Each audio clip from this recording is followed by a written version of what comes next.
The wind drifted gently through the small fields behind a weathered wooden house. The late afternoon light wrapped everything in a soft, golden haze, the trees, the woven fence, the laundry swaying in rhythm with the breeze.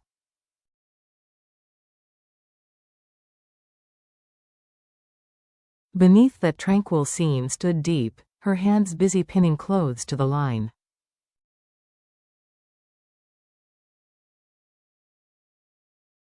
From a distance, she saw him, James, walking slowly back from the construction site.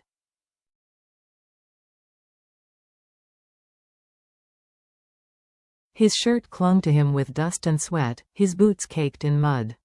And yet, his face carried the same calm, steady smile that had never once faltered.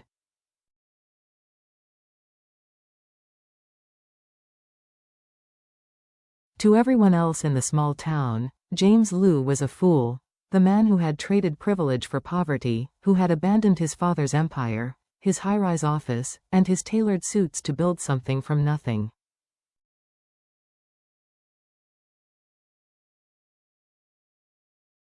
But to Diep, that madness was courage, pure, fierce, honest. Whenever James walked through town, the whispers followed like shadows.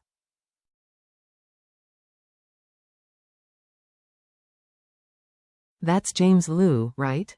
The one who got kicked out of his father's company, yeah.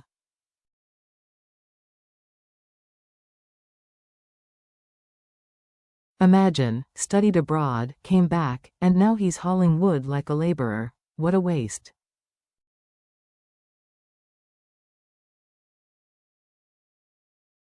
Their laughter rippled through the air, but James never turned around.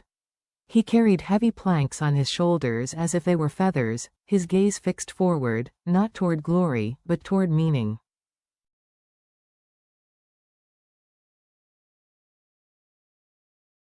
Diep often watched from a distance, her heart tightening with every cruel word.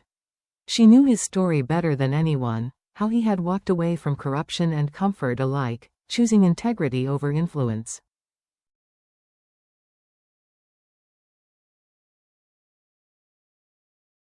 Once, on one of those long nights when exhaustion had nearly broken him, James had looked at her and said quietly,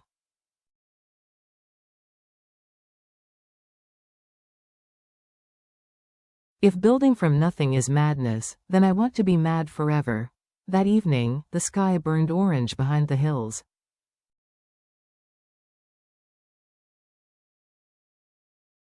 When James reached the fence, Diep was still there. He smiled, wiping his hands on his shirt.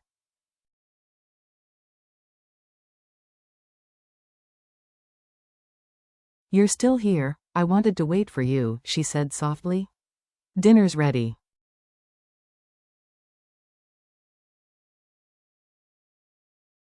He gazed up at the sky. "You know, Diep, everyone thinks I've lost my mind." She stepped closer, brushing dust from his sleeve.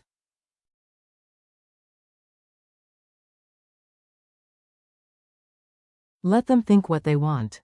To me, you're the bravest man I've ever known." In that quiet moment, surrounded by the scent of grass and earth, James realized something profound.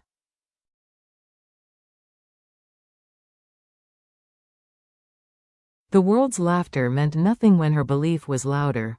The next morning, the market was alive with the hum of ordinary life. Vendors shouting prices, children chasing each other through narrow alleys, the air thick with the scent of grilled corn and fresh herbs.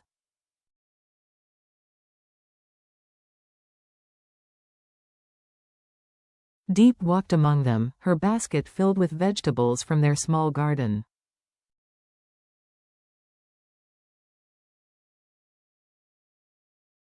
She turned the corner, and froze. James was there, near the hardware store, negotiating politely with a supplier.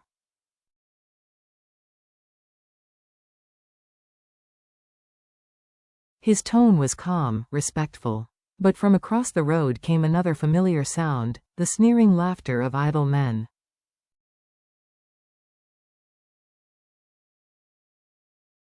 "Hey James, how's it feel being a university graduate hauling wood? Didn't your father kick you out? Guess you're not the genius you thought you were."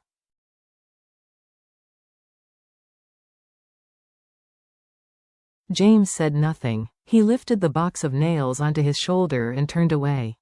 Only Diep saw the tension in his jaw, the quiet pain buried beneath his composure.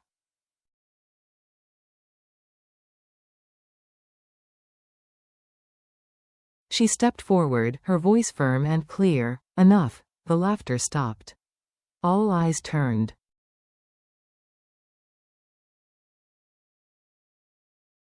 You mock him, she said steadily, but how many of you could lose everything and still begin again with your own hands? How many of you could smile after being betrayed by the people you trusted most?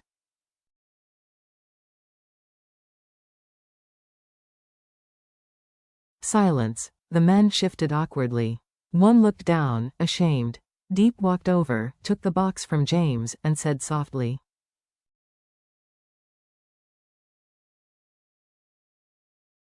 "Let me help." He looked at her, eyes glistening. "You didn't have to." "Yes, I did," she whispered.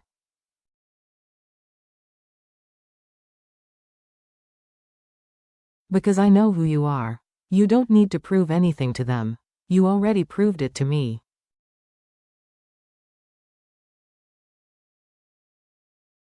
They walked away together, sunlight spilling across their backs. Behind them, the whispers faded.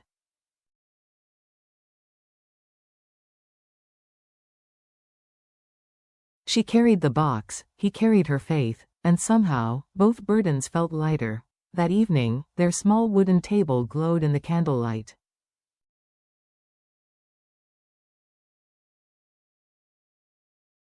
James watched Diep as she ladled soup into two simple bowls. "You know," he said quietly, "every time they call me crazy, I remember your eyes."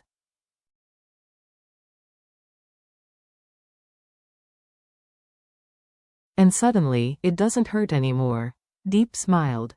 That's because love makes all the madness worth it.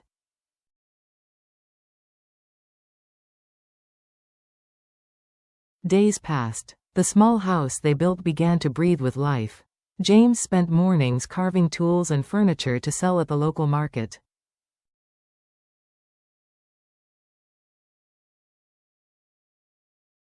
Diep tended to their vegetable stall and kept their home filled with warmth. Life was modest, but peaceful.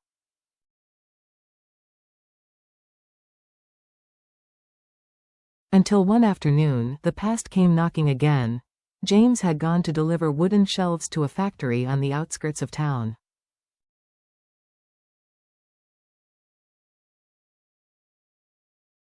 Well, well, look who it is." The voice stopped him in his tracks.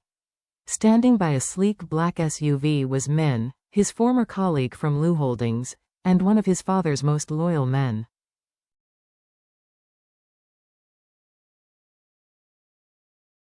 "The great James Lou," Min sneered. "What are you doing here? Selling wood?" James met his gaze calmly.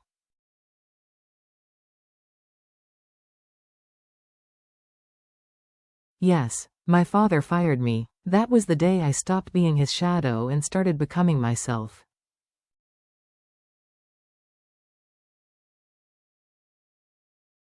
Min smirked. "Yourself? Covered in sawdust?" James smiled faintly. "Sawdust doesn't lie."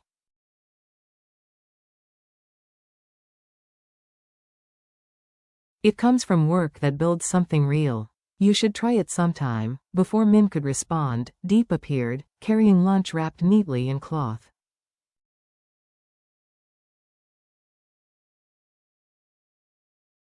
"You forgot your food again," she said gently. "You'd starve without me." Her warmth disarmed the tension.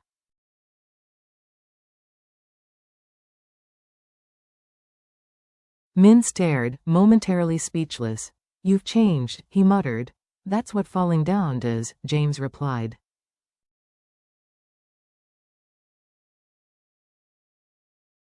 "You either stay broken, or you build yourself again." Diep brushed dust off his shoulder and said quietly,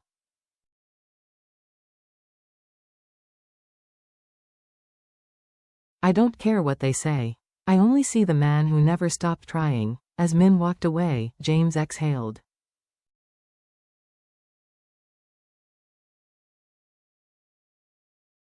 They think I'm crazy, he said, half smiling. Then let them, she replied. If madness means living honestly, the world could use more of it.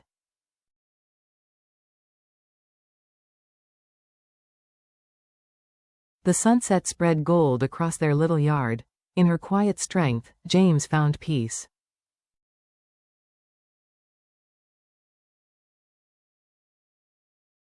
Weeks later, laughter echoed through the garden as little Nhi chased butterflies with a homemade net.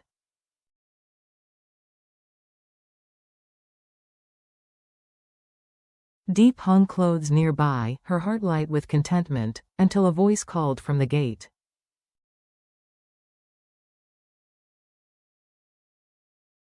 Diep, James. Anyone home? An older woman stood there, weary from travel, Nhi's grandmother.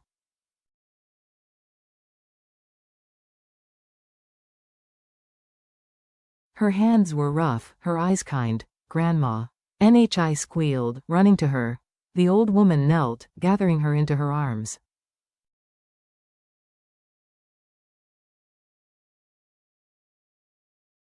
James came from the workshop, bowing politely. You've come a long way, ma'am. Please, come in.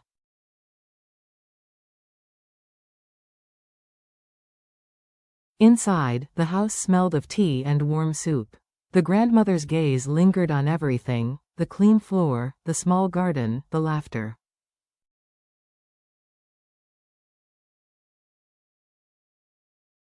I heard people say you lost everything, she said softly. But looking at this, I think you found something far more valuable.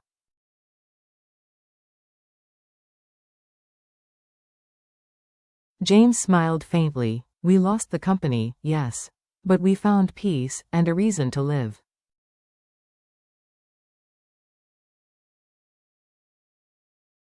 At dinner, the clinking of chopsticks mingled with laughter.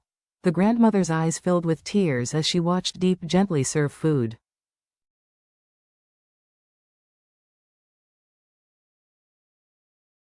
You love her like your own child, she said, voice trembling. Diep took her hand. She is our child.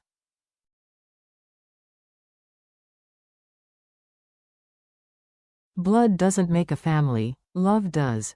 Tears rolled down the older woman's face.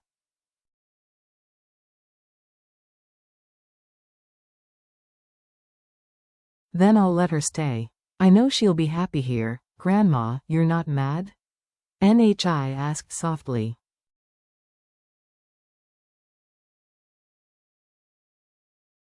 Mad? The old woman chuckled, stroking her hair. No, child. I've just never seen love this real.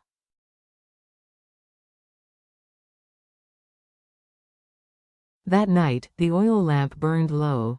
James stood by the window, watching the two people he loved most, Diep laughing softly beside the grandmother, Nhi curled up between them.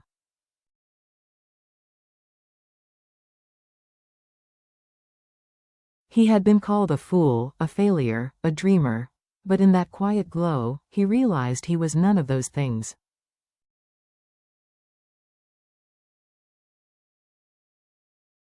He was free. The world measured success in titles and towers. But he now understood, the truest wealth was found in peace, in purpose, and in love that never faltered.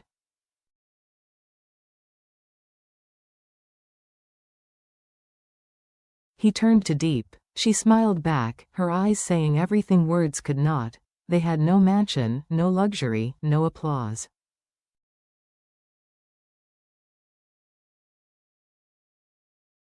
But in that tiny home, filled with laughter, they had everything that truly mattered.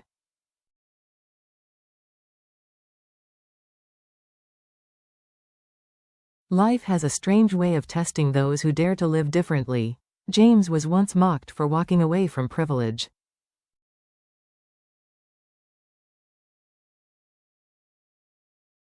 People saw failure where he had found freedom. They called him mad for choosing simplicity over success.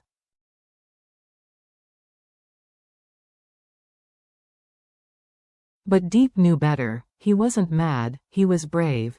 Because true courage is not about conquering others, but conquering oneself.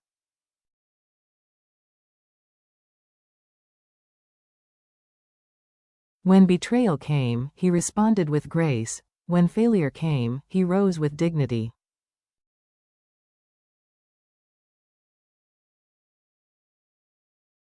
And when the world turned its back, he still chose kindness. Through Diep's quiet faith, James learned the purest form of love, not the kind measured by gifts or promises, but by perseverance and presence.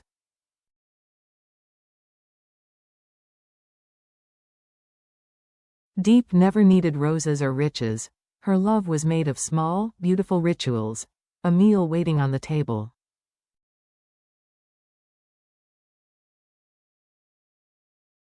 A hand brushing away dust. A voice saying, "I believe in you." Together, they built something indestructible, not out of bricks, but out of faith.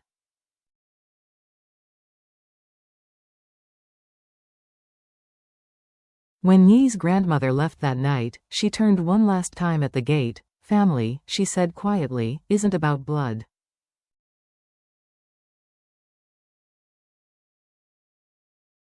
It's about who stays, even when everything else falls apart."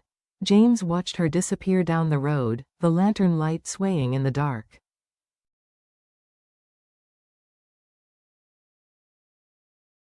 He turned to Diep and took her hand. The stars shimmered faintly above the fields. They had lost the world's definition of success, but they had gained something infinitely greater.